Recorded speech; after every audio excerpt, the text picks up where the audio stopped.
তেঁতুল পাতা শেষ পর্ব, কিন্তু কেন?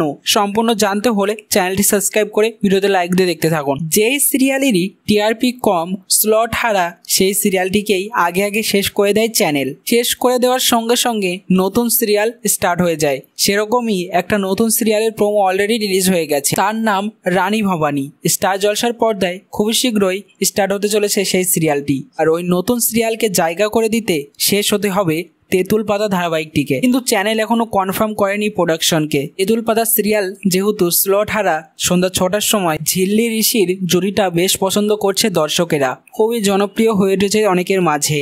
অনেকেই সিরিয়ালটি দেখতে খুবই পছন্দ করে। তবে টিভিতে না দেখার কারণে টিআরপি কম থাকার দরুন শেষ করে দেবে তেঁতুল পাতা এবং তার জায়গায় শুরু হবে নতুন সিরিয়াল রানী ভবানী। রানী ভবানী শুরু হওয়ার ডেট এখনো জানা যায়নি। অতএব তেঁতুল পাতা ধারাবাহিকটি এখনই শেষ হচ্ছে না, কিছুদিন পরেই শেষ হয়ে যাবে তেঁতুল পাতা ধারাবাহিকটি। তো কে কে মিস করবে তেঁতুল পাতা ধারাবাহিকটি শেষ হলে, তা অতি অবশ্যই কমেন্টসে জানিয়ে এখনই সাবস্ক্রাইব করে নাও আমাদের ইউটিউব চ্যানেল। ধন্যবাদ সবাইকে।